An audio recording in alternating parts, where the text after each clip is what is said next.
기도하겠습니다. 하나님 아버지, 저희들 함께 만나 공부할 때 주님 집중하게 하시고 또한 잘 깨달을 수 있도록 복 내려 주옵소서. 예수님의 이름으로 기도하옵나이다. 아멘. 자, 오늘은 마이크를 다 끄셔야 됩니다. 네, 마이크를 끄시고요. 30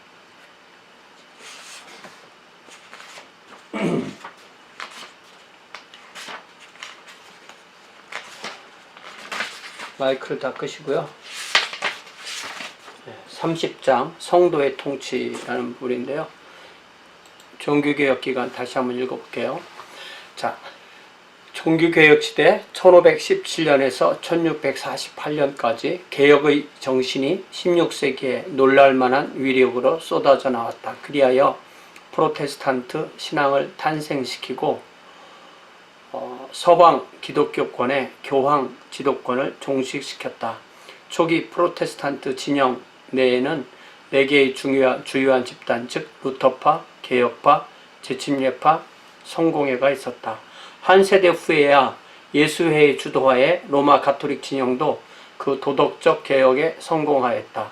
가톨릭과 프로테스탄트 진영 사이에는 곧 피에 젖은 전쟁이 벌어졌으며 이제 서방 기독교권의 분열이 영속화될 것이라는 사실은 누가 봐도 명백했다. 이러한 가운데 일부 개척자는 교파 교회의 성립이라는 새로운 개념을 정립했다. 오늘 영국 종교개혁 두 번째 부분 그리고 교파의 성립 두 파트를 공부합니다. 그래서 다시 이 종교개혁 시대는 24장부터 31장까지 2, 4, 6, 8챕터죠. 24장이 마틴 루터와 종교개혁의 시작, 25장이 츠빙글리와 재침례교, 26장이 장 칼뱅, 27장이 영국 성공회, 28장이 이그나티우스 로율라 로마 가톨릭 종교개혁, 29장이 로마 가톨릭의 아메리카와 아시아 진출, 포르투갈과 스페인을 중심으로, 그리고 오늘 우리가 공부할 첫 번째 시간은 영국 종교개혁의 두 번째 파트인 이 청교도 운동에 대해서, 그리고 마지막으로 교파의 등장, 이렇게 공부하게 됩니다. 그래서 오늘 우리가 첫 시간에 공부할 이 청교도주의, 성도의 통치, The Rule of the Saints, 여기 이 통치라는 말은 실제로 청교도가 국가를 다스리는 것을 의미합니다. 예, 퓨리터니즘. 자, 이것은 또 5개의 파트로 나뉘는데요. 청교도 신앙, 새 생명과 새 세계, 특별히 이 청교도가 꽃핀 것은 미국에서 꽃을 피웠기 때문에 뉴 월드, 신세계 이런 말이 나오고요. 그 다음에 이 청교도들을 이렇게 만들어 준 것은 성경, 그리고 특별히 순교자의 책이다. 그 다음에 군주와의 대결에서 첫 번째는 제임스 1세와의 대결, 그리고 주님의 부름받은 자에 대한 공격에서는 제임스 2세와 대항해서 청교도 혁명을 일으키고 제임스 2세를 결국 처형하는 그런 내용이고요. 그리고 마지막에 크로멜을 중심으로 청교도가 통치하는 내용을 공부하게 되면서 이러한 역사적 흐름을 통해서 우리가 기독교의 기본적인 모습을 여기에서 많이 확인할 수 있기 때문에 오늘 공부하는 것도 매우 중요하게 됩니다. 자, 셸리는 1630년에 400명의 청교도 이민자가 신세계로 항해하기 위하여 영국 사우샘프턴에 모였을 때 저명한 설교자 잔 카튼이 고별 설교하는 곳에서 시작합니다. 잔 카튼은 85년에 태어나서 62년에 돌아가신, 이런 걸 보면요, 옛날에도 평균 수명이 짧았던 것이지 잘 사는 사람은 70, 80까지 잘 살았습니다. 자, 코튼 자신도 나중에 갈 것이지만 먼저 고별 설교를 하는데, 이 고별 설교의 핵심 성경 구절이 사무엘하 7장 10절이었고, 내가 또 내 백성 이스라엘을 위하여 한 곳을 정하여 그를 심고 그를 거주하게 하고 다시 옮기지 못하게 하며 악한 종류로 전과 같이 그들을 해하지 못하게 하리라라는 이 말씀을 인용해서 하나님의 백성이 새로운 사명을 가지고 아메리카로 건너와서 하나님의 왕국을 건설한다는 그런 정신으로 충만했던 것을 이 고별 설교를 통해서 드러난다고 얘기해주고 있습니다. 그래서 코튼의 정서를 마인셋, 멘탈리티를 보면 마치 옛날 이스라엘 백성처럼 이들 이민은 하나님의 택한 백성으로서 하나님께서 약속하셨고 예비하신 땅을 향해 가는 것, 아브라함이 갈대아 우르에서 가나안 땅으로 왔듯이 모세와 그의 백성들이 이집트에서 탈출하여 가나안 땅으로 가듯이 영국을 탈출해서 미국으로 가는 그런 마인셋이 되었다는 것입니다. 이 땅에서 그들은 아무의 방해도 받지 않고 하나님의 영광을 위해서 살 수 있을 것이다. 특별히 이렇게 청교도의 어떤 그 사상을 형성한 가장 세 가지 개념을 셸리는 그들이 공부하고 이해한 성경, 그리고 스스로를 하나님의 언약에 의해서 택함받은 백성이라고 생각하는 그들의 생각, 그리고 그러한 일들을 이룰 곳은 세상이다.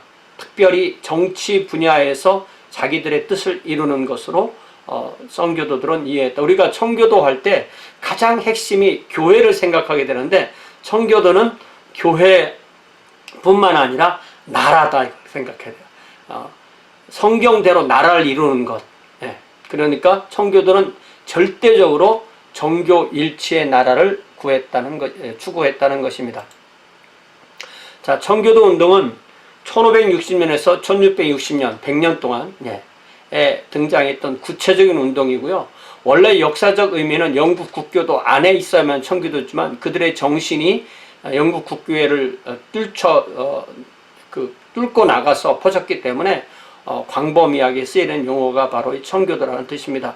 그들의 모습은 모든 시대 신자에게 모범을 제시하는데, 모든 시대 신자에게 청교도라면 우리가 이미 받는 느낌이 있죠.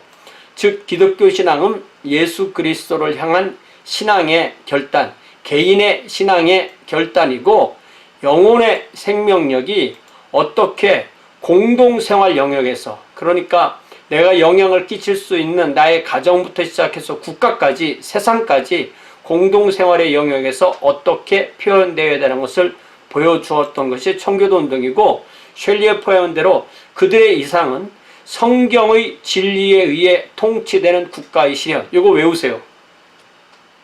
우리는 이 성경의 진리대로 통치되는 곳함, 이거는 교회를 생각하잖아요. 근데 청교도는 성경의 진리에 의해 통치되는 국가의 실현을 요구했기 때문에 그들은 훨씬 더 구약 성경과 같은 세상을 꿈꿨다는 거예요. 통치자가 앞서서 하나님의 뜻을 이루는 것. 그러나 신약 성경에서는 그런 개념이 아니잖아요. 그런 면에서 우리가 이 청교도를 이해할 때는 항상 교회와 국가, 이거를 동시에 이해하는 것이 맞습니다. 자, 그래서 셸리는 근래에도 기독교에는 때때로 영혼의 청교도적 경험을 다시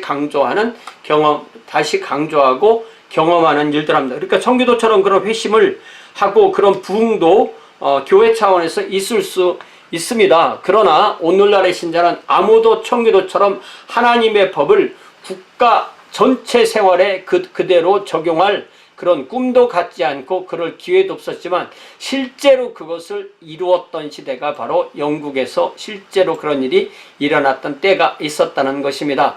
특히 개인적인 자유와 성개방을 부르짖는 현대인은 청교도라 하면 언뜻 종교적 위선자, 다른 이가 즐거운 시간을 갖는 것을 보기 싫어 못 견뎌하는 성공포증에 걸린 인물을 흔히 연상한다. 청교도에 대한 이러한 관념이나 선입견은 사회적 관습이 한창 완고하였던 빅토리아 시대의 견주어, 1800년대죠. 그들을 상상하기 때문에 생긴 것이다. 20세기 초 미국 언론인 H.L. 맥켄은 일반인이 상상하는 청교도의 모습을 다음과 같이 표현하였다. 그는 누군가가 어디선가 즐거운 시간을 보내고 있을까 걱정이 되어 못 견디는 인간이다. 이게 청교도에 대해서 아주 상당히 부정적인 그런 개념을 가지는 것이 이미 이렇게 익어져 있다는 것입니다. 20세기에 들어와서는 청교도 하면 다들 참 밥맛이야, 너 저만 잘났어 뭐 이런 식의 생각을 불러일으키는 사람들인데, 그렇지만 우리는 그 역사의 문맥 안에서 그들을, 맥락 안에서 그들을 이해를 해야 된 거죠. 그러나 이러한 정의는 옳은 것인가, 원래 그들의 모습은 과연 이러한 식이었는가, 한 가지 분명한 것은 그들이 결코 무감각한 보수파 혹은 전통주의자는 아니었다는 사실이다. 있는 그대로 받아들이는 보수나 전통이 아니었다는 것입니다. 그들은 영국에서 변화와 개혁을 요구했습니다. 초기 청교도는 영국형의 전통적 기독교를 신뢰하지 못했습니다. 영국이라는 것은 헨리 8세가 로마 가톨릭을 그대로 두고 자기의 머리만 자신으로 바꾼 것이었기 때문에 로마 가톨릭 잔재를 없애는 것이 청교도의 가장 기본적 목표였기 때문에 그들은 있는 그대로의 기독교를 받아들이지 않았습니다. 그들의 새로운 영국 건설이라는 이상은 영적 회심이 기독교를 위해서는 결정적인 중요한 문제라는 깊은 확신에서 나온 것. 다시 말하면 개인적인 영적 회심이 있고 그것이 국가적인 차원까지 발전하는 것이 이들의 목표였다는 것입니다. 이러한 중생이 청교도를 다른 많은 명목상의 신자와 구별하였으며 그들에게 하나님에 의해 택함받은 백성으로서의 특권과 의무의식을 부여했다. 내가 하나님께 이렇게 구원받아서 엄청난 권한이 있기 때문에 그 권한을 사용해야 된다는 의무를 그들이 깨달았다는 것입니다.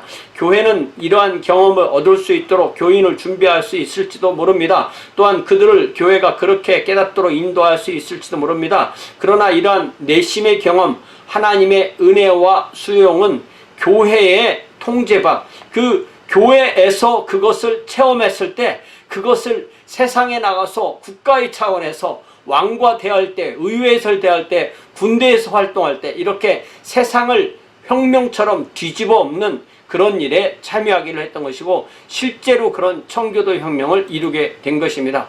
자, 영국에서의 청교도의 어떤 활동의 3단계를 이렇게 통치자별로 구분하는데요. 1기는 엘리자베스 여왕이고요. 튜터 왕조의 마지막이었던 1558년에서 1603년까지 칼뱅의 주네브 개혁 모범을 따라서 영국 국교회 성공회를 퓨리파이 하려는 시도가 이루어졌었고, 이제 튜터 왕조가 끝나고 스튜어트 왕조가 시작되는 제임스 1세 1603년에서 25년까지, 그리고 찰스 1세 25년에서 42년까지 치하에서는 왕권에 대한 찰스 1세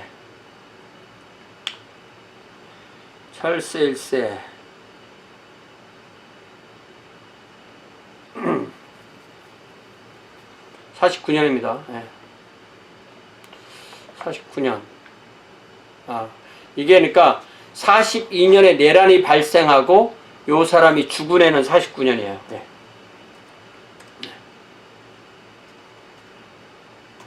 그러니까 실제로 이제 왕으로서의 어떤 특별한 권한을 못했으니까 연대로 이렇게 나눠야 되는 거죠. 25년에 왕이 돼서 42년에 내란이 벌어지고 49년에 처형당했습니다. 그래서 제임스 1세와 찰스 1세의 이 시기,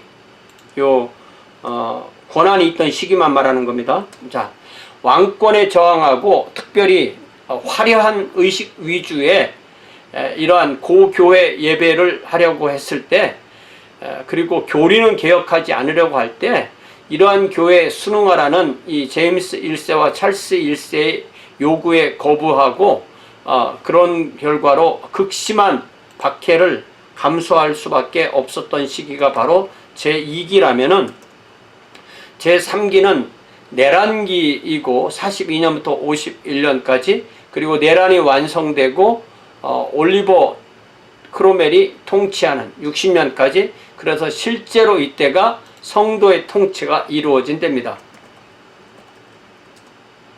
성도의 통치 실현. 그러나 해보니까 결국 안 되더라 이거예요. 왜? 생각이 서로 다르니까. 결국은 성도의 통치였지만 군사 독재 정치일 수밖에 없었다는 것입니다.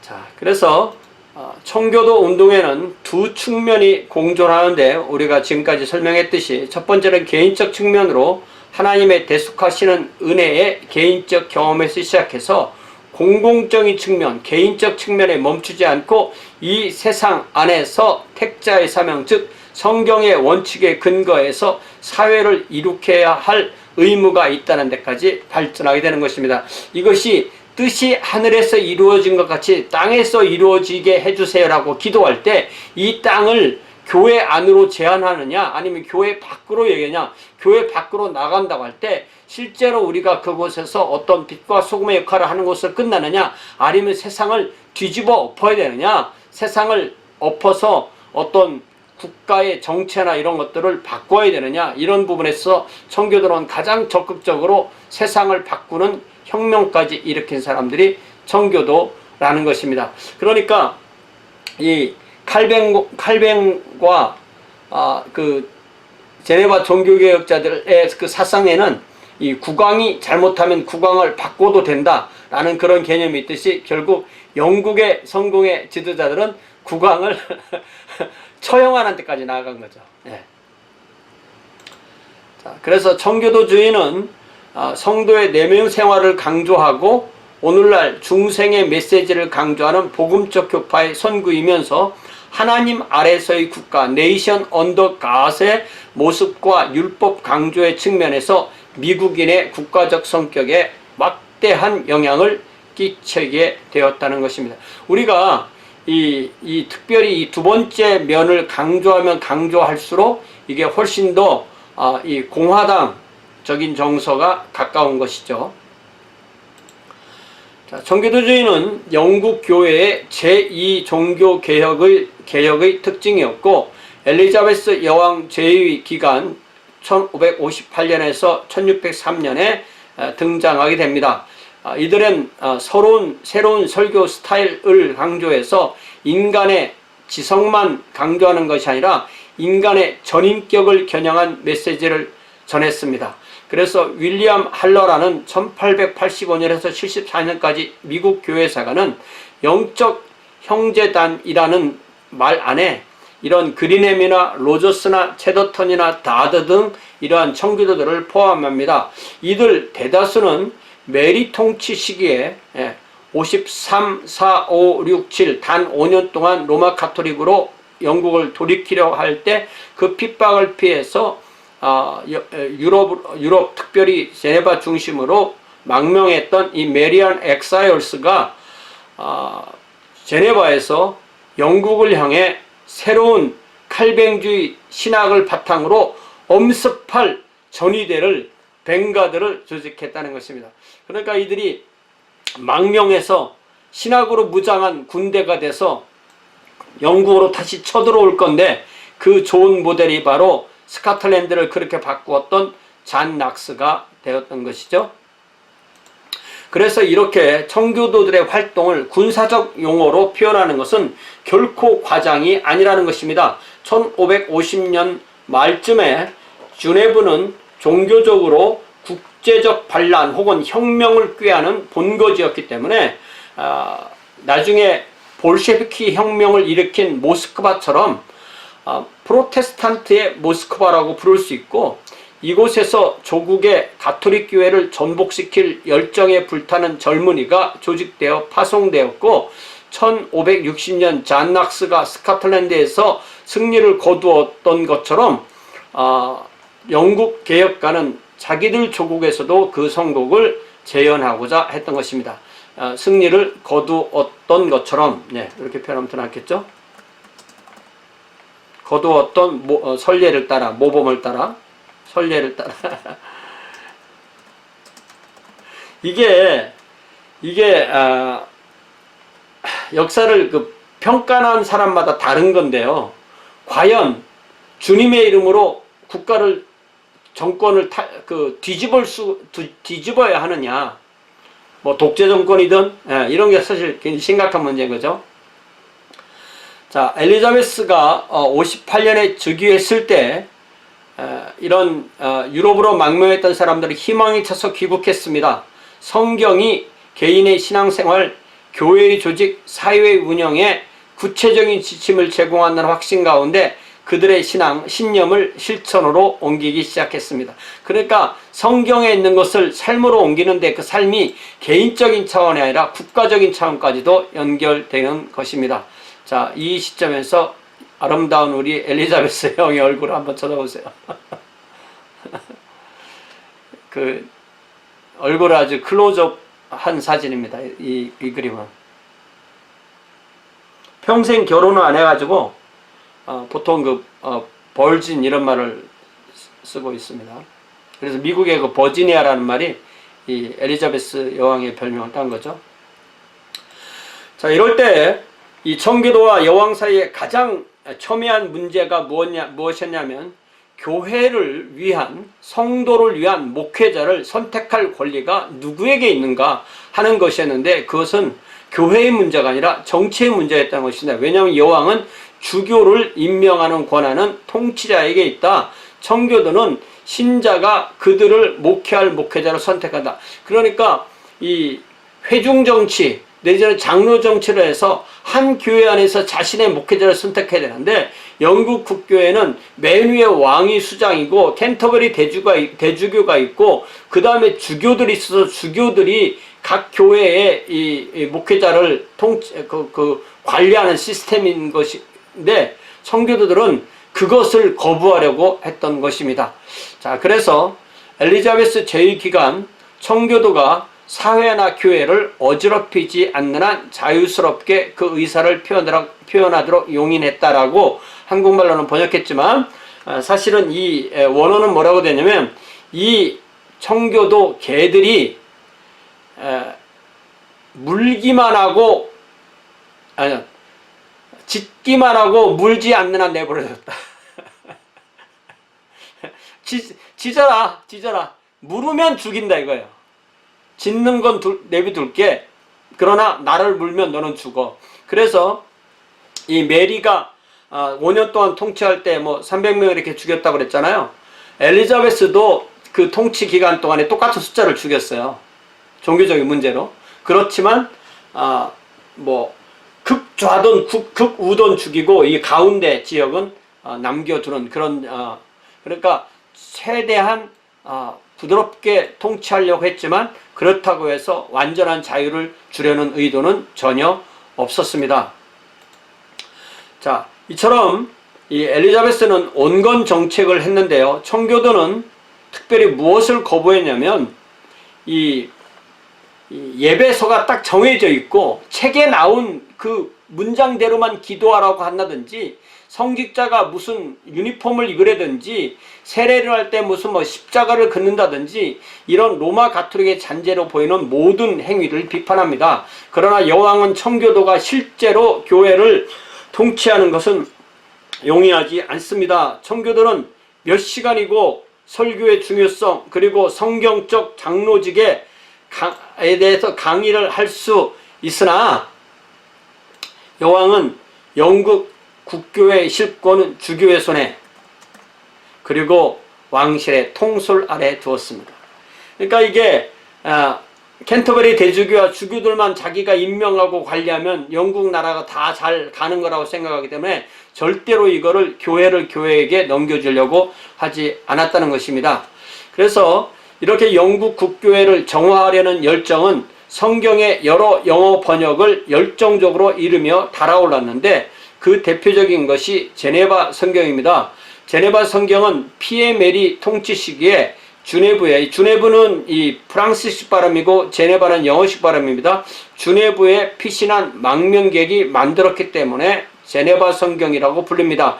1535년 최초로 성경 전체를 영어로 번역한 마일스 커버데일도 이 가운데 한 사람입니다. 자, 이제 그러니까 35년에 했지만 다시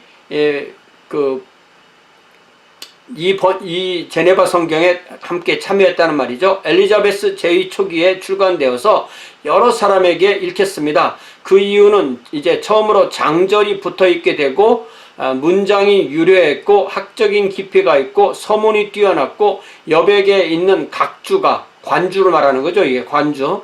각주, 관주가 그 내용을 이해하는 데 도움을 주었습니다.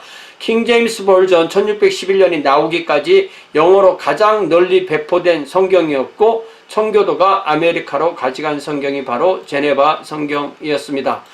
자, 그래서 특별히 이 사람들은 인간과 국가를 위한 하나님의 계획에 대한 신념과 비전을 성경을 통해서 배우고 있습니다.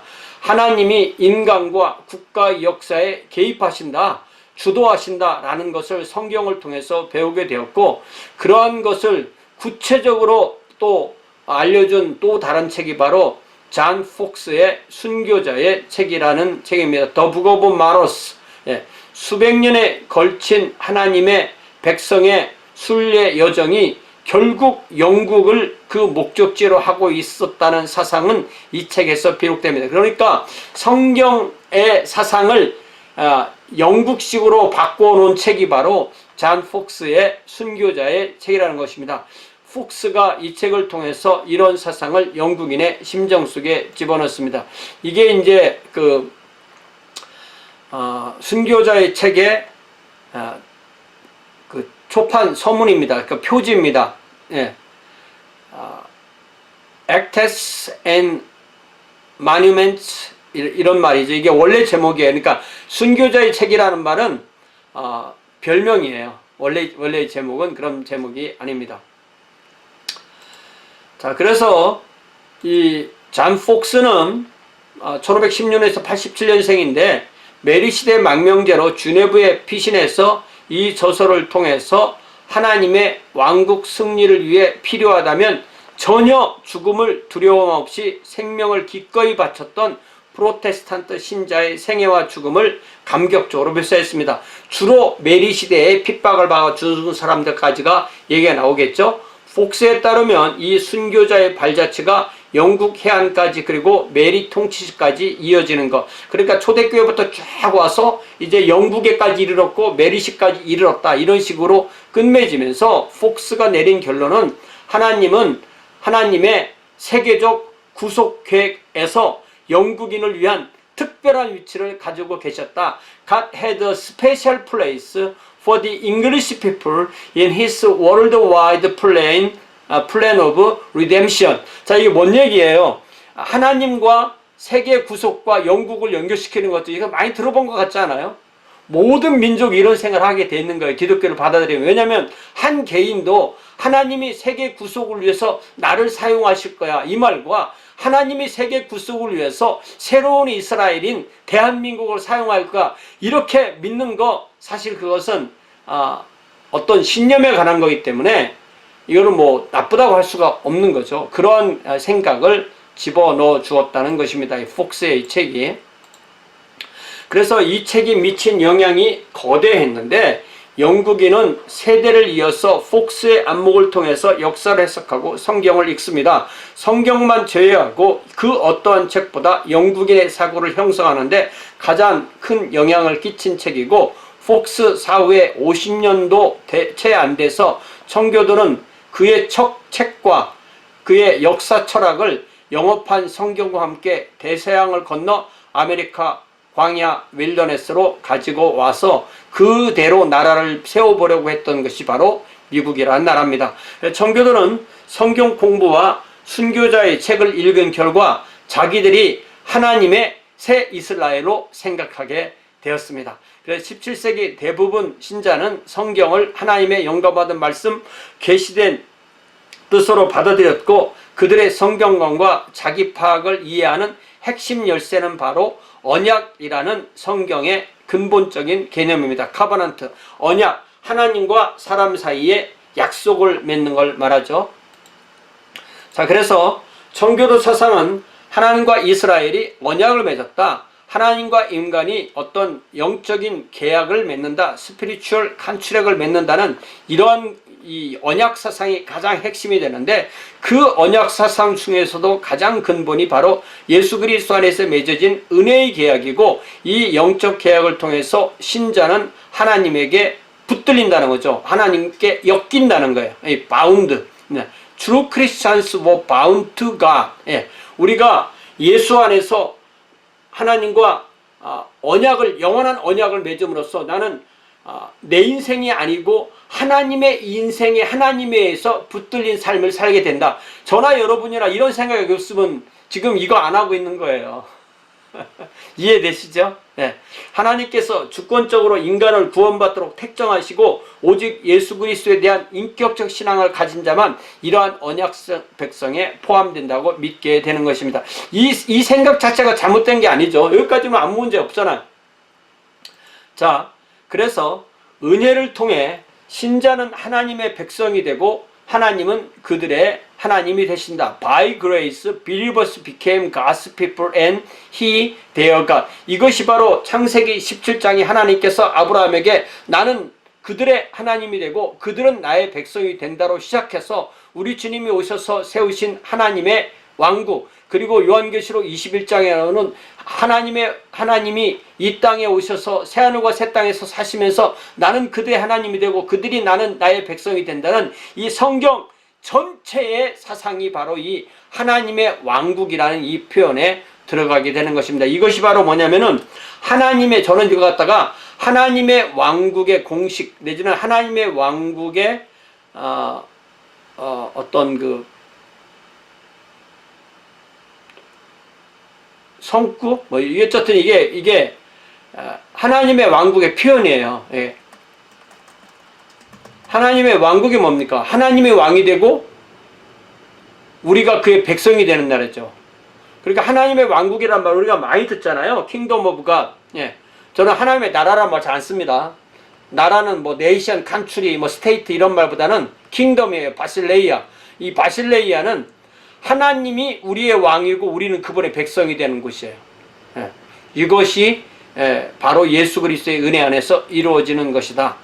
자, 이 친밀한 유대, 나는 하나님의 백성이야 라는 이 친밀한 유대로 인해 성도는 하나님의 말씀 안에 알려진 그분의 길을 걸어가야만 했습니다. 그러나 다른 한편으로 그 친밀한 유대는 청교도가 유명하게 된 그토록 엄격한 결단의 토대, 즉 영적 정서적 힘이 깊이 느껴지는 근원으로서의 성경을 열어주었습니다.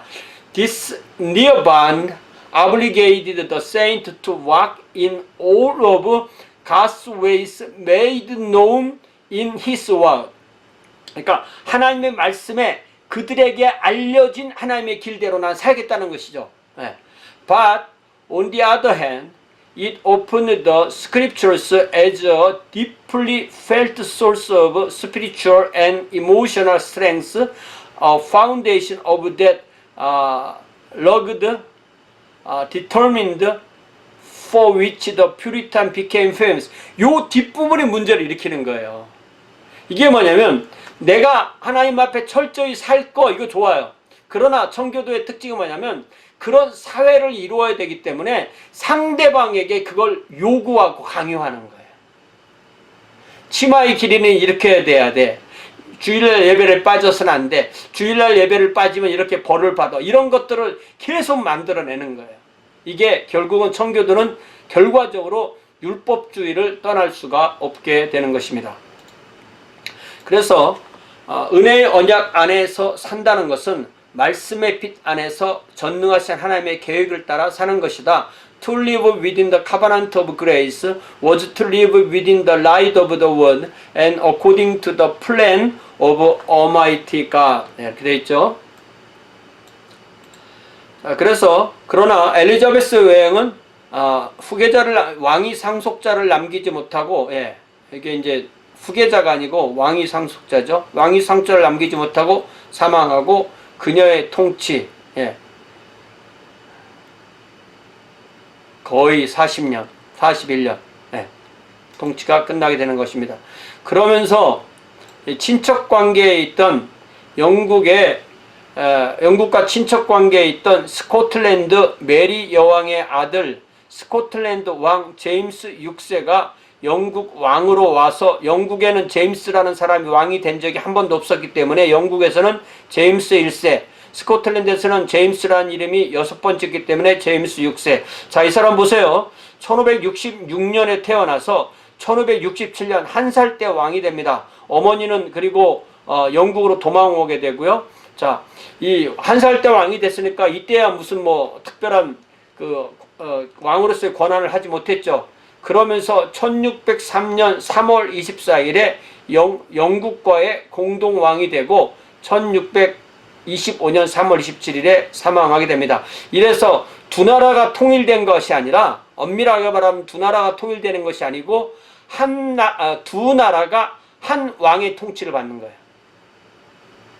킹 제임스 1세는 두 나라를 통치한 왕이다, 이렇게 생각하는 것이 맞습니다. 두 나라가 서로 체제가 많이 달랐기 때문에요. 자, 그래서 청교도들은 제임스가 스코틀랜드의 장로교를 영국에 도입해 주기를 강력하게 소망했습니다. 다시 말하면 주교 제도를 싫어했던 거죠, 청교도는. 그러나 그런 소망은 일찌감치 산산이 부서지게 됩니다. 제임스는 주교와 함께 통치할 기회를 기꺼이 받아들입니다.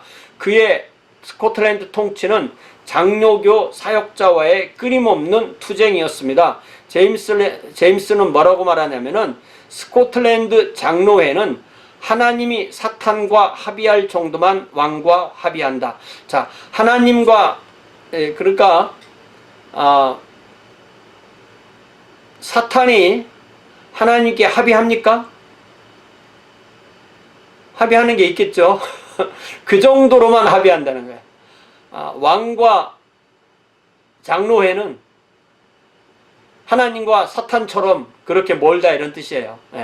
특별히 장로회라는 것은 이 모든 교회에 장로회가 있고, 이것은 풀뿌리 조직 같은 것이기 때문에 이게 아주 통치하기가 힘들다는 겁니다. 스코틀랜드에서는 이렇게 킹 제임스 6세일 때는 힘들었기 때문에 이 사람은 결코 이 청교도들의 요구를 들어줄 의도가 없었습니다. 그런데 청교도는 1,000명이 모여서 1,000명 청원서를 만들어서 1603년에 스코틀랜드에서 영국으로 오고 있는 제임스를 찾아가서 자기들이 서명한 이 청원서를 제출하는데, 그 청원서가 바로 영국 국교회를 이렇게 개혁해 주세요 라는 제출입니다. 제임스는 답변을 연기하고 이듬해 1604년 1월에 햄톤 궁전에서 종교회의를 엽니다. 햄톤 콜트 팔레이스. 그러니까 영국의 이 궁전이 한 군데만 있는 것이 아니기 때문에 궁전의 위치에 따라서 궁전의 이름들이 이렇게 여러 가지로 있게 되는 것입니다. 우리나라도 뭐 궁전이 뭐 창경궁, 경덕궁 뭐 이런 식으로 다 궁전의 이름이 많이 있잖아요. 영국도 마찬가지입니다. 제임스는 자신의 지적 능력을 과신하며 상당히 교만한 태도로 청교도의 모든 청원을 거부합니다. 단 한 가지 수용한 것이 성경의 새로운 번역을 허용했고, 그 결과가 바로 킹 제임스 성경 흠정역이라고 말하는 것이고, 1611년에 1604년에 허용했고, 그것이 나온 것은 1611년입니다. 이때 했던 이 회의에서 했던 이 킹 제임스 1세 유명한 이야기, 청교도의 의견에 전혀 귀를 기울이지 않고 영국 교회의 예식 기도서 주교 체제를 고수하면서 뭐라고 말하냐면은 주교 없는 왕 없다, 이런 말을 해요. 주교 없는 왕 없다. 그걸 영어로 뭐라고 말할까요? No bishop, no king.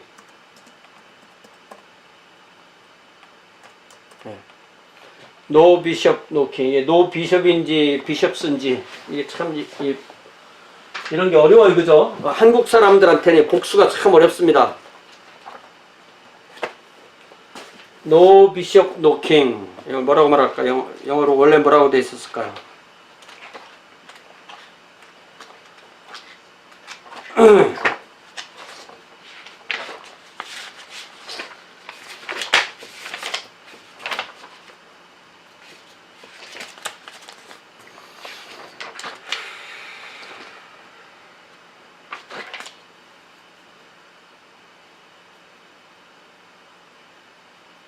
네, no bishop, no king 이렇게 되어 있네요. 네. no bishop, no king. 그러니까 자기는 스코틀랜드식으로는 안 하겠다는 거야. 영국 거를 자기는 최대한 누리겠다는 겁니다. 그래서 나의 이 정책을 청교도가 좋아하지 않더라도 순응해라. 순응하지 않으면 이 나라에서 추방하든지 내가 더 엄한 처벌도 하겠다. I will drive them out of this land or else worse. 이렇게 회의를 햄튼 콜트 팔레이스 컨퍼런스를 이렇게 마치게 됩니다. 그래서 또 더 나아가서 제임스는 의회, 영국 의회를 팔리아먼트라고 하는데 팔리아먼트에 대한 태도도 지혜로운 것이 못되었고 의회에 처음 출석한 자리에서 왕권 신수설, 왕권은 하나님께서 주신 것이다라는 설을 주장합니다. The Divine Rights of Kings를 주장합니다. 군주는 지구상에서 가장 최고의 위치에 있다. 왜냐하면 왕은 이 지구상에서 단지 하나님의 대리인으로 그의 자리에 앉아있는 존재 이상이기 때문이다. 하나님 당신도 왕들을 가리켜 신들이라 하지 않았냐? 그러니까 왕은 신처럼 대단한 존재다. 이렇게 이야기를 한 것입니다. 제임스는 기존 영국의 네. 조금 더 지나가기 전에 질문이 하나 있는데요. 네. 이 제임스 1세가 한 살의 왕이 됐다고 아까 그러셨는데 그럼 1세 왕이 돼서 커갈 때까지 그러면 영국은 누구 통치하에 있었던 거예요? 그때 그 사람이 한 살의 왕이 된 나라는 스코틀랜드. 그때는 엘리자베스가 영국을 다스리고 있었고 한 살의 왕이 됐다가 이제 커서는 자기가 섭정이 끝나고 스스로 통치를 했겠죠? 네, 그렇게 되는 겁니다. 자, 이렇게 제임스는 기존 영국의 정치 체제, 여기 스코틀랜드 사람이잖아요. 근데 기존 영국의 정치 체제, 영국민의 정서를 완전히 무시해버리고 절대군주, absolute monarch로서 통치하겠다는 의사를 분명히 밝히게 됩니다. 그리고 1611년에 의회를 해산해버려요. 의회는 골치 아프니까 교회로 말하면 재직회의나 뭐 장로회 같은 해산하는 것 똑같은 거죠. 해산하고 10년 동안 의회 없이 통치합니다. 의회 없이 통치하려면 제일 심각한 게 세금도 못 걷고 군대도 동원 못하고 그렇게 되죠. 그 결과 청교도 지도자와 의회 정치 옹호론자는 왕권에 대항하여서 힘을 모을 기간을 주게 되는 것입니다. 그래서 일부 청교도는 교회 개혁을 시급히 서두르고 햄튼 코트 궁전 종교 회의 후 일단의 신자가 성경이 가르친다고 생각하는 대로 우리는 주교도 없고 어떤 책에 있는 그런 기도서 없이 예배서 없이 예배를 드려야 된다라고 생각하고 그들의 행동을 옮깁니다. 국가 지도자가 하라는 대로가 아니라 성경을 통해서 하나님이 가르쳐 주시는 대로 난 예배를 드리겠다. 그래서 청교도 신학을 가지고 영국 성공회를 떠난 사람들을 분리주의자라고 합니다. 그 사람들의 생각을 분리주의라고 그래요. 청교도 영국 국교회를 썩었다고 생각하고 떠나오는 거 분리주의라고, 영국 국교회가 좋지만 나는 나름대로의 교회를 세우겠다는 사람들은 독립주의라고 부르고 회중주의라고 부르고 그들이 세운 교회가 회중파고, 이 분리주의가 그대로 발전한 것이 침례교회를 이루게 됩니다. 그건 나중에 설명해 드릴게요. 자, 그래서 이렇게 되는 것입니다. 1606년에 영국 링컨주의 게인스보로라는 곳에서 잔 스마이스, 윌리엄 브루스터, 잔 라빈슨, 토마스 해리지 등이 이 게인스보로 분리주의 교회를 맨 처음에 세우고 2년 후에 너무 사람들이 많아지니까 100명 이상 모이니까 반반씩 나누어서 스크루비와 게인스보로 두 교회로 분리하게 됩니다. 분리주의 교회들이에요.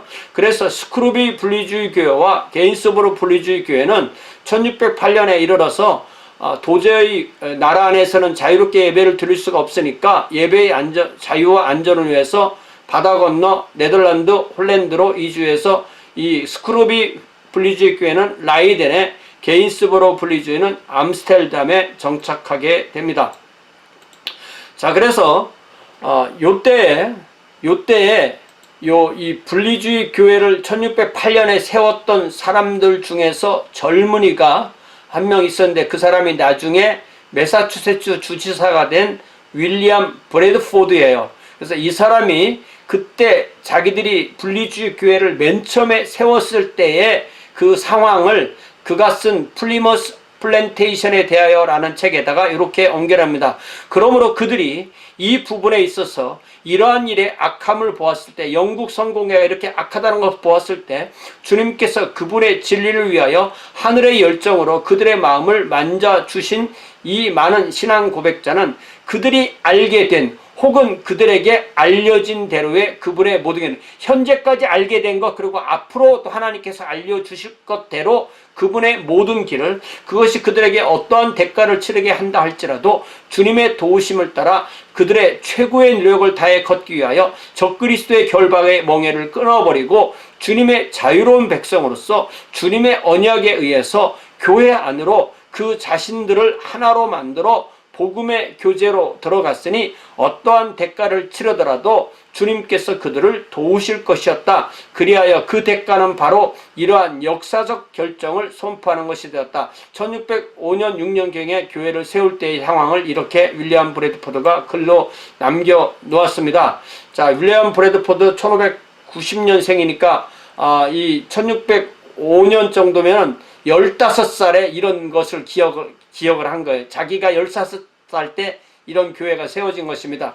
So many therefore of these professors as saw the evil of these things in these parts, and whose hearts the Lord had touched with heavenly zeal for his truth, they shook of this yoke of anti-Christian bondage, and as the Lord's free people joined themselves by a covenant of the Lord into church estate in the fellowship of the gospel to walk in all his ways. 자, 여기 보세요.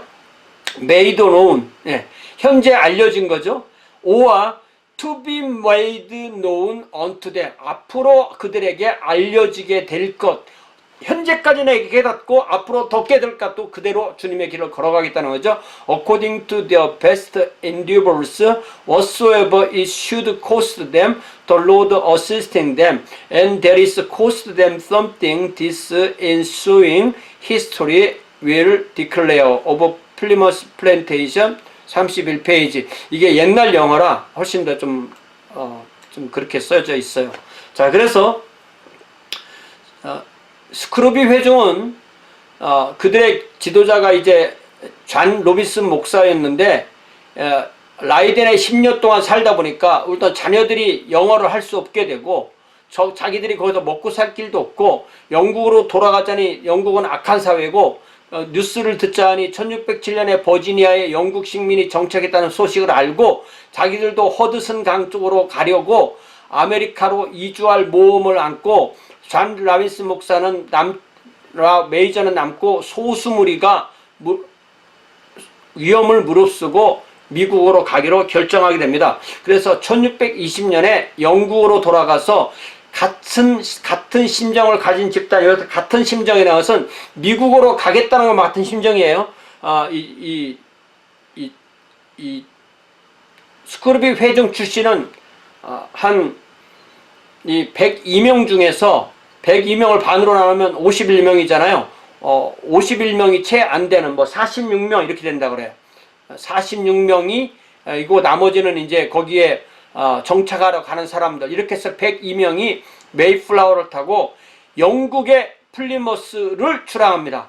요 우리 번역이 잘못되어 있어요. 그래서 11월에 뉴잉글랜드 바이투성이 해안에 도착해서 그래서 그들을 역사에서는 필그림 파더스라고 부르게 되고 자기들이 출발한 항구가 영국의 플리머스인데 자기들이 도착한 항구를 또 플리머스라고 이름을 짓게 됩니다. 그래서 지도를 보면 자 이것이 이제 매사추세츠 주고요.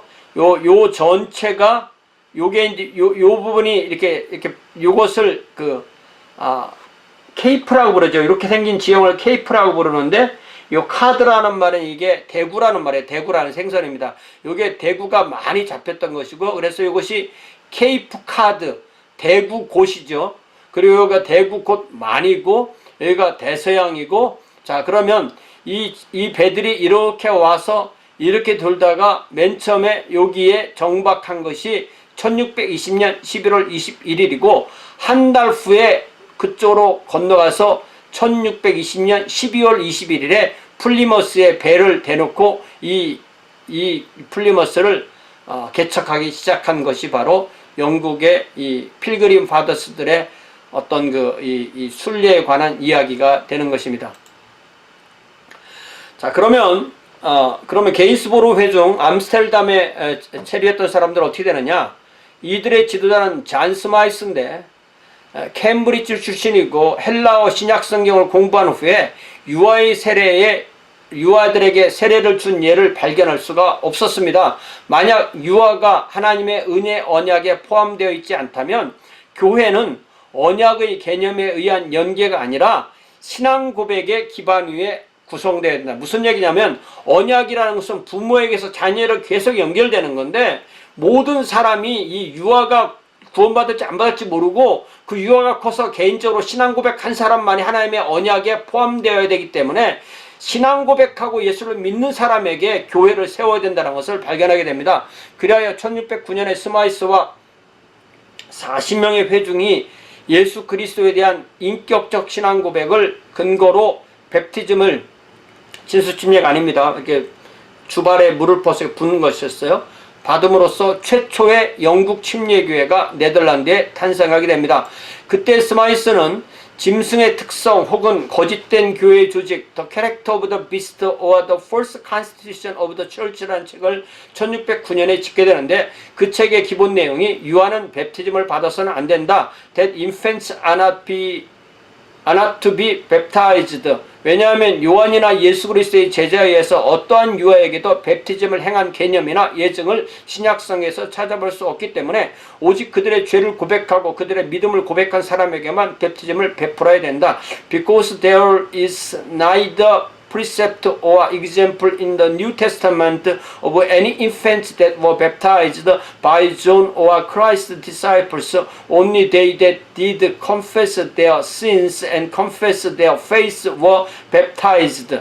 이렇게 쓰고 있고요. 그 다음에 그리스도께서 명령하시기를 그들을 가르침으로 제자로 만들고 그 후에 그들에게 베프티즘을 주라고 하셨기 때문에 그러나 유아에게 교리를 가르칠 수도 없고 그들을 제자로 만들 수가 없기 때문에 그렇기 때문에 그리스도께서 제정하신 대로 유아에게는 베프티즘을 베풀 수 없다. Because Christ commands to make disciples by teaching them and then to baptize them. But infants cannot be become Christ's disciples, so cannot by the rule of Christ be baptized. John Smith, The Character of the Beast of the False Constitution of the Church. 여기에서 인용된 거예요. 자, 그 다음에 계속해서 말을 하기를 회심한 반그리스도인은 베프티즘에 의하여 진정한 교회 안으로 들어가게 된다. 이 부분은 찌웁시다. 자, 회심한 반그리스도인. 다시 말하면 우리가 반그리스도인이죠. 그러나 회심했죠. 그럼 그리스도인이 되죠. 부정의 부정입니다. 회심한 반그리스도인은 베프티즘에 의하여 진정한 교회 안으로 들어가게 된다. That anti-Christians converted are to be admitted into the true church by baptism. 이제 교회는 그들이 여러 사도에 의해서 맨 처음 설립되었던 것처럼 적그리스도의 와해 이후에 구성되기 때문에 그러나 여러 사도는 베프티즘에 의하여 그 구성원을 교회 조직 안으로 받아들였다. 가라. 그리하여 당장 반드시 이렇게 하라. Because churches are so to be constituted by after the defection of Antichrist, as they were first erected by the apostles, but in the constitution of churches, the apostles received in the members by baptism. Go, so must do now. 진정한 뵙티즘은 오직 하나이기 때문에 그러나 적그리스도의 뵙티즘은 진정한 뵙티즘이 아니며 그리하여 그리스도께서 제정하신 그 뵙티즘이 아니다. 그러나 그리스도의 모든 구성원은 진정한 뵙티즘을 받아야 된다. Because true baptism is but one, but the baptism of Antichrist is not the true baptism. So not that one baptism of Christ, but all members of Christ must have true baptism. 그 거짓된 교회는 거부되었고 영국 국교회가 거부되는 것입니다. 참된 교회가 세워졌기 때문에 거짓된 사역은 내버려졌고 주교의 사역이죠. 진실한 사역을 받아들였으며 그리하여 그 필연적인 뵙티즘에 의하여 거짓된 예배는 폐해졌고 영국 국교의 예배는 폐해지는 거죠. 참된 뵙티즘이 이루어졌다. Because as the false church is rejected and the true erected, the false ministry forsaken, the true received, so false worship and by consequent baptism must be renounced and the true baptism assumed. 이렇게 해서 영국 국교회를 거부한 분리주의자, 청교도 분리주의자가 1609년에 처음으로 영국 네덜란드 암스테르담에서 침례교회를 맨 처음에 세운 것입니다.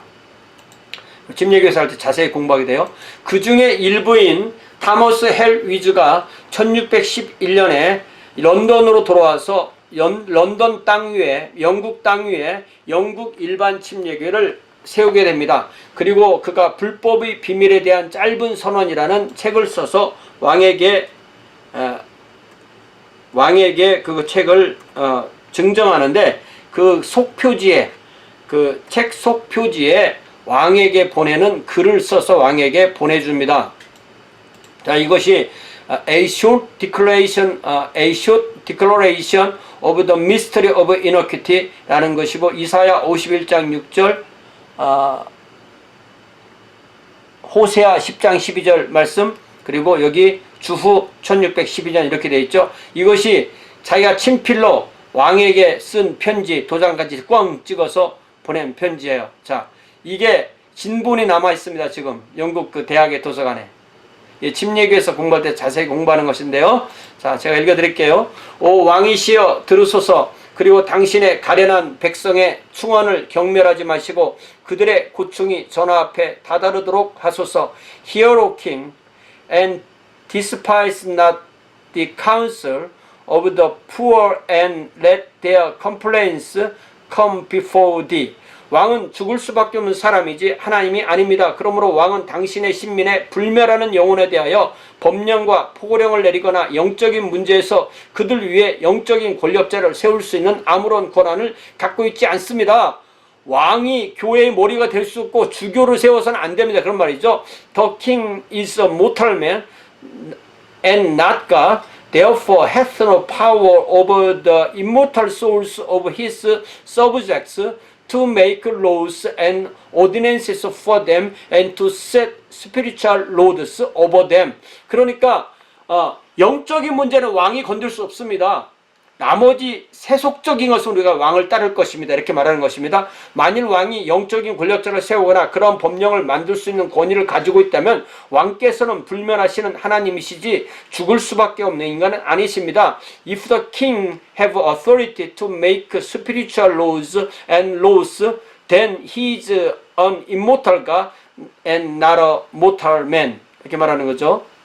오 왕이시여 유혹자에게 미혹되어 왕께서 마땅히 복종해야만 하는 하나님께 대항하여 죄를 범하지 마셔야만 합니다. 뿐만 아니라 육체와 생명과 재산과 그 외의 것을 포함한 모든 것을 가지고 당신에게 복종해야만 하고 또 그렇게 할 왕의 가련한 신민이 지상에서의 그들의 생명을 빼앗기지 않게 하소서. O King, be not seduced by deceivers to sin so against God, whom thou oughtest to obey, nor against thy poor subjects who ought and will obey thee in all things with body, life, and goods, or else let their lives be taken from the earth. 그러니까 우리는 영적인 문제 외에는 다 왕에게 순종할 거요. 그러니까 제발 우리가 우리 식대로 믿게 해주세요. 우리의 생명을 빼앗아 가면은 이건 하나님께 죄를 짓는 것입니다. 이렇게 말하죠. 왕이시여 하나님이시여 왕을 구하소서. 토마스 해리스 런던 근교 스피탈필드에서 God save the king 토마스 해리스 스피탈필드 니어 런던. 이 사람 그래서 이 잔 스마이스 토마스 해리스 이 사람들이 침례교회를 처음으로 세운 사람들이고 그들의 사상의 배경은 청교도였지만 이들이 돌아올 때는 아르미니스주의에 기울었고 그래서 이 사람들은 아르미니스주의 침례교를 세운 사람들입니다. 자,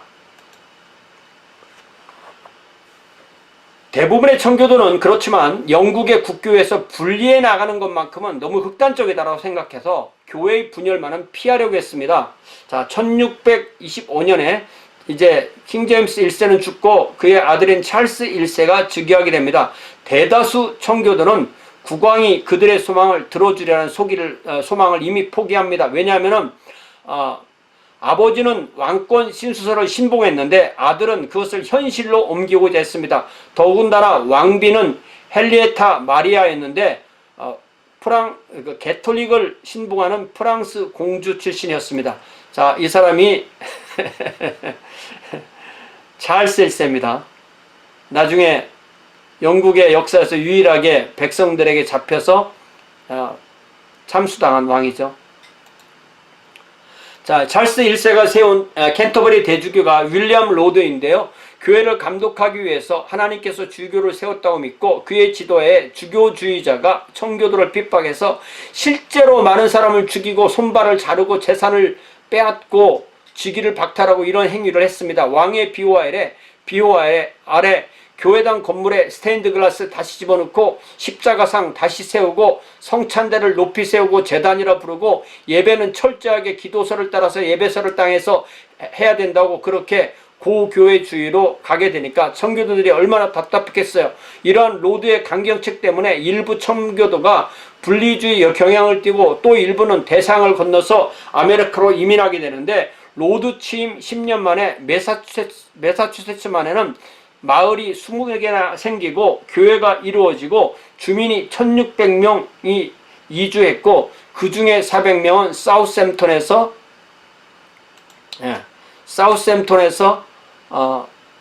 사우샘프턴 아까 어떻게 썼죠? 사우샘프턴 사우샘프턴에서 존 코튼의 고별 설교를 들었다. 이게 첫 번째랑 이렇게 연결되는 거예요. 자, 찰스는 영국만 그렇게 한 것이 아니라 자기 아버지가 다스리는 스코틀랜드에 영국 성공의 시기의 교회를 강요한 거예요. 왜냐하면 그렇게 하면 자기가 주교들을 임명할 수 있으니까. 그러자 스코틀랜드가 반란을 일으키게 되고 이 반란이 청교도 전쟁으로 비화해서 1642년부터 51년까지 청교도 전쟁이 있게 되는 것입니다. 장로교에게도 영국 국교의 공동기도서를 강요하고 그대로 예배드리라고 주장합니다. 특별히 이 공동기도서는 잔 밀턴의 표현대로 로마 가톨릭 미사책의 잔재이고 또 스코틀랜드 사람들도 이 기도서를 혐오했습니다. 이들은 자기들 국왕에 대항해서 국가 언약 동맹 내셔널 리그 오브 커버넌트라는 것을 조직하게 되었습니다. 그래서 스코틀랜드 사람들은 자기들의 장로교회를 수호하기 위해서 국왕에게 반란하는 길을 선택하게 되는 것입니다. 이게 잘 보세요. 이게 이런 환경을 왕이 만들어 주는 거예요. 자, 찰스는 이제 군대를 스코틀랜드하고 싸우려니까 군대를 동원하기 위해서 10년 동안이나 무시했던 의회를 소집했습니다. 그러나 의회는 왕의 말을 들어주는 왕당파와 왕의 말을 듣지 않는 의회파로 나뉘게 됩니다. 이 의회파는 바로 청교도에 의해서 청교도 평신도에 의해서 구성이 되는 것입니다. 교회 조직 형태는 장로파를 두든지 아니면 장로도 없는 회중파로 이 두 개를 하겠다라고 주로 했던 사람이 의회 의원들이었습니다. 로드 대주교에 대한 증오만은 일치했던 이들은 힘을 모아서 이 왕을 잡아서 로드 요게 잡은 게 누구냐면 로드 로드 대주교를 재판에 붙여서 로드 대주교를 1645년 1월 10일에 사형을 집행합니다. 이게 청교도 전쟁 중이었으니까 이게 가능했던 거죠. 자, 찰스는 반대파 지도자의 처벌을 시작을 또 했고, 그러자 본격적 반란이 시작되고, 그러자 왕을 따르던 사람들은 런던을 떠나서 국왕을 지지하는 군대에 합류하게 되고, 의회파는 청교도가 소원하였던 교회 개혁을 실천할 기회를 갖게 됩니다. 그러자 자기들이 이제는 하고 싶은 대로 하기 위해서 웨스트민스터 성당에 모여서 새로운 예배의식서와 교회 조직의 지침서를 마련하게 되는데, 그것이 그 유명한 웨스트민스터 신앙고백서입니다. 대유리문답, 소유리문답도 만들게 되는데, 장장 그것을 하기 위해서 1643년부터 49년까지 3, 4, 5, 6, 7, 8, 9, 7년 동안 모여서 이걸 만드는 거예요. 예. 유럽에 있는 학자들까지 다 포함시켜가면서 아주 철저하게 만드는데, 이게 다 청교도 장로파 중심으로 이걸 만들어서 장로교를 영국 국교회로, 스코틀랜드식 장로교를 영국 국교회도 그것을 도입하려고 했던 것이 바로 이 웨스트민스터 신앙고백서입니다. 그래서 엘리자베스가 만들었던 39개 신조를 대체하고, 그렇지만 이 회의가 가장 중요한 회의가 된 이유는 앞으로 교회에서 장로교회, 회중교회 등이 이것을 표준신앙고백서로 사용하기 때문입니다. 자, 1645년에 의회는 전국에 걸쳐서 이제는 모든 교회마다 노회를 조직하고, 교회는 장로를 선출하라. 그러니까 여러 교회가 합해서 하나의 노회가 되는 거고, 한 교회는 장로가 이끌게 되는 거죠. 노회를 조직하고 교회는 장로를 선출하라고 명령합니다. 그러나 이러한 명령은 국왕이 패퇴한 뒤에도 전국적으로 시행하지 못했는데, 왜냐하면 이 의회의 뜻대로 되는 것이 아니라 군부가 세력을 잡았기 때문이라는 것입니다. 그래서 이제 군부의 부상이 되는데요. 이 군부의 총책임자가 바로 올리버 크롬웰입니다. 네, 올리버 크롬웰이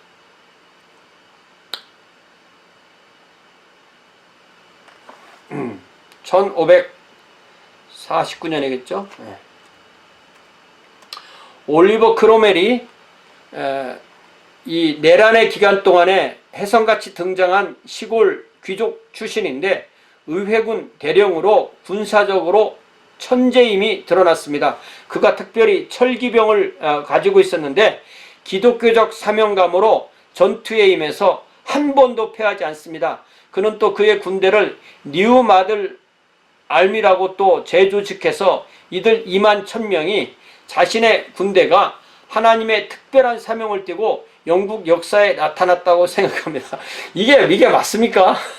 하나님의 뜻대로, 예, 이런 생각으로 이 청교도 사상이 발전하게 된 거예요. 이 전쟁은 불의의 세력에 대항하는 하나님의 사자 청교도의 투쟁이다. 이러한 목적을 달성하는 수단 역시 거룩해야 했기 때문에 군대는 전투 전에 기도하고 돌격할 때는 찬송을 불렀다는 것입니다. 자, 그래서 이 사람이 그 유명한 윌리엄 크로멜 장군이고요. 이 책이 바로 뭐냐면 The Soldiers Catechism. 이게 뭐냐면 자기 군대에게 가르친 교리서예요. 이게 캐치키즘이니까. 예. 군인들을, 그러니까 청교도 군인을 가지고 혁명을 일으킨 거죠. 예. 자, 그래서 결국 찰스는 1646년에 항복합니다. 그러면서 자기의 대적을 이간질을 하게 하는데, 이간질 할 때 한쪽 편에는 스코틀랜드 사람들과 의회를 장악하는 장로파를 한 편을 만들고, 이 사람들이 이제 웨스트민스터 신앙고백서를 만들어낸 사람들이죠. 또 한쪽 판은 회중교회, 독립교회라는 게 회중교회고요. 그리고 군대를 장악한 이 크로멜 팀을 서로 나누어서 싸우도록 조종합니다. 그래서 의회를 분열시키고 스코틀랜드과 비밀 협약을 맺고, 그러나 군부에서 찰스에 대한 증오심이 폭발하여서 1648년 다시 전쟁이 발발하고, 의회하고 군대하고 싸우면 누가 이기겠어요? 군대가 이기는 거죠. 그래서 군부는 왕 동조자를 패퇴시키고 하원에서 장로교파를 축출해버리게 됩니다. 네. 네. 장로교를 없애버려요. 그러니까 웨스트민스터 신앙고백서로 영국의 장로교회를 국교로 세우려고 했던 것이 이제 좌절되게 되는 것입니다. 그리고 남은 사람들만 모여서 자녀 국회를 세우고 군부의 뜻을 따라서 찰스를 재판할 최고 법원을 설치하고 1649년 1월 30일에 런던 화이트홀 궁정 앞에 설치된 형틀에서 찰스를 처형합니다. 그림을 찾아보면 그림이 많은데 이게 가장 약간 현대적이죠.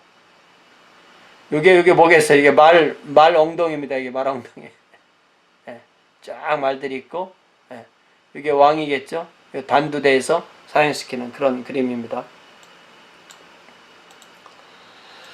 자, 그러나 국왕 처형은 무모한 행위입니다. 왕당파는 그들 입장 선전에 이용할 찰스 1세라는 순교자를 얻습니다. 이로 인해서 결국 청교도는 권력을 상실하게 됩니다. 수세기를 걸친 영국 왕실 전통은 비록 성도에 의해서도 하루아침에 무너질 수 없는 것이었습니다. 이제 찰스가 죽을 때를 표현했던 죽기 전에, 그러니까 사형 단어 가기 전에 초상화가 남아있다고 하는데 뭐 제가 찾지 못했어요. 성경이 놓인 상 앞에 무릎을 꿇고 기도하고 왕관은 마루 위에 놓여있고 오른쪽에는 가시관이 있고 왕의 눈동자는 위쪽으로 영광스러운 순교자의 관을 바라보았다고 그랬어요. 혹시 여러분이 그림 찾으면 저한테 알려주세요. 이 초상화의 효과는 대단했는데 일반인에게 널리 유포되어서 청교도의 입장을 전쟁에서 지는 것보다 더 약화시켰다는 것입니다. 이 국민들의 정서가 청교도 쪽으로 가지 않고 왕정 쪽으로 기울어지게 된 거죠. 찰스는 반란군에게 잡혀 죽은 폭군에서 광신자에게 억울하게 죽임을 당한 순교자로 이 그림을 통해서 변모했다는 거죠. 한 장의 그림이 주는 그 이미지가 이렇게 강한 거죠. 그래야 영국인은 이 모습으로 청교도를 기억해야 된다. 이건 청교도가 광분한 거다 이렇게 이해할 수밖에 없다는 거죠. 그래서 청교도는 상원은 폐지하고 하원은 영국을 왕이 없는 공화국으로 선포해서 영국의 공화정, 더 커먼웰스가 시작되게 됩니다. 그러나 1653년에는 의회를 믿지 못하고 결국 공화국을 포기하고 보호국이라는 것을 선언해요. 프로텍토레이트라는 걸 선언하고 크로멜을 로드 프로텍터로 이렇게 직책을 주어서 호국경이라는 직책을 주어서 실제로 군사 독재자로 밀리터리 딕테이터로 영국을 통치하는, 말로는 성도의 통치, 말로는 공화정이었지만 사실은 보호국으로 전락했고 사실은 호국경이라고 하지만 실제로는 군사 독재자로서 통치를 했던 상황이 바로 이 청교도의 통치였다는 거죠. 이게 과연 1534년에 이 일단의 재침례 교도들이 민스터에서 통치한 것과 어떻게 보면 다르지 않다는 거예요. 우리는 그런 걸 잘 생각해야 돼. 과연 교회가 우리의 신앙의 이름으로 어디까지 할 수 있는가를 돌아보아야 되는 거죠. 특별히 종교정책은 여러 기독교 집단에게 실제적인 종교의 자유, 리버티를 허용합니다. 그래서 장로파, 회중파, 침례파, 퀘이커파, 수평파, 이 수평파는 모든 계급이 없고 평등하게 살자는 거예요. 여러 교파가 자유를 얻습니다. 가톨릭은 아니고요. 그러나 그들 사이를 조정하는 것은 누구에게도 불가능한 임무였습니다. 그래서 크로멜은 생애 마지막 3년을 실망과 고민 가운데 보내게 되었고 1658년에 크로멜이 사망하고 성도의 통치가 종식되고 아들이 정권을 받았지만 아무런 것도 할 수 없고 결국 영국 국민은 왕정 복고를 이루게 되는 것입니다. 그리하여서 1660년에 찰스 2세가 다시 왕으로 복귀하게 되고 영국 성공의 주교 제도가 복원하게 되는 것, 이것이 영국 종교개혁의 제2기라고 할 수 있습니다.